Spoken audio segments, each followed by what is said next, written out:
Hey guys, what's happening? Getting a lot of questions about the multiple offer process. People asking me, is it still happening? Am I overpaying when I get involved in a multiple offer?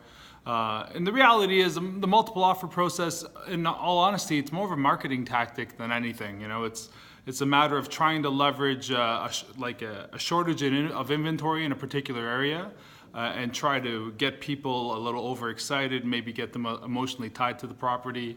And maybe the idea is to get them to come in with a firm bid and go a little deeper in the pocket to do so. So as a buyer, there are some things you should think about to be best prepared and understand and make sure you don't overpay for anything, okay? So first off, when we're dealing with a multiple offer, the way it usually happens is the home will come on the market, say, on Wednesday. And clearly at the bottom of the listing on the broker's edition of the listing, it'll state set offer date. Maybe this case will say Tuesday at 7 p.m. at the seller's house. So at this point, you basically have a finite amount of time to do all of your due diligence on the home, walk through it a few times, like it, get a home inspection done before the offer date, talk to your mortgage professional, get your numbers sorted before the date, because at the end of the day, understand the seller's expectations of a closing date. If you need 4 months, that might not be so attractive. Or if they want something within 30 days, and you got to kind of have a vision match there. So when you're competing for a property, those are the types of variables the seller's going to look at. They're going to look at price, they're going to look at closing date, they're going to look at the conditions in your offer. We'll talk about that in a sec. And they're also going to look at your deposit. All things, all typical elements of an offer, but the seller's looking for the best offer at that given time. So what you need to do, so when you're gonna buy in a hot market where multiples is a common marketing strategy, make sure you have your deposit funds ready. With all offers, there's typically up to about a 5% deposit that's given once an offer is accepted. Don't worry, that money gets applied to your down payment down the road on closing, however, upfront. So what we'd like to do to create a bit of confidence between buyer and seller is have that certified or bank draft ready with offer presentation. So here's the offer, here's the check. If you accept our offer, you can take the check.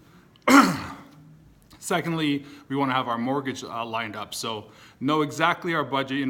Often homes that are hosting multiple offers will underlist. So say a home that should sell for $800,000 might get listed at $699, expecting maybe 5 or 6 offers.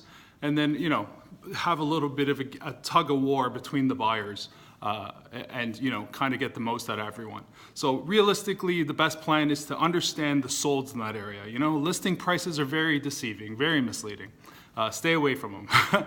But what I think is, understand the solds in that area. So if they're asking $599, but comparables are selling from $750 to $825, understand that you're paying $750 to $825 for that home, maybe a little more because of the demand, okay? So you're gonna have your numbers lined up so you can remove a financing condition from the offer, okay? We want to take out all of the due diligence ahead of time so we can present the seller with a firm deal. The next part of that's gonna be the home inspector. So ideally, sometimes a listing broker who's selling the property will do a home inspection beforehand. If they don't, or if you'd like to do your own, you have that window of days on market to get that done. Typically a 2 to 3 hour process depending on the size of the home. So the goal is we'll get that done before the offer date so you can kind of get a full diagnosis of the home, understand what you're getting into, any expenses that might be coming down the road, so you can know your numbers and proceed with comfort and confidence on offer night, okay? So, and at the end of the day, if it's a condo, there are gonna be some condo documents you might need to review. So always good to have a lawyer engaged at all times, okay? If the condo documents come in and your lawyer needs a day or two to review, sometimes at a fee, sometimes they don't, depends who you work with. They'll review the documents, they'll give you the nod to say, hey, building's in good financial standing, nothing in arrears here, everything's paid up, you're good to waive that condition as well, okay? So get those ducks lined up prior to offer date. Proceed with confidence, know the numbers, know the solds, it's so important. Know the solds, what you're willing to pay, understand your top dollar because you might need to go there, And if you don't get it, fine. If you get it, awesome. But understand, sometimes it's a matter of $1,000, $2,000, $3,000 that will make the difference between you getting the home and not. So really understand that when you amortize that over your 25 or 30-year term or whatever it's going to be, we're literally talking about a cup of coffee a month. Okay? So understand the numbers, proceed with confidence, be prepared, and win the war.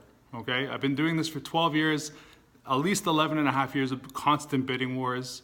If you need any more advice or you have any questions on the process, give me a call, drop me a line, and we'll figure it out, okay? Thanks, guys.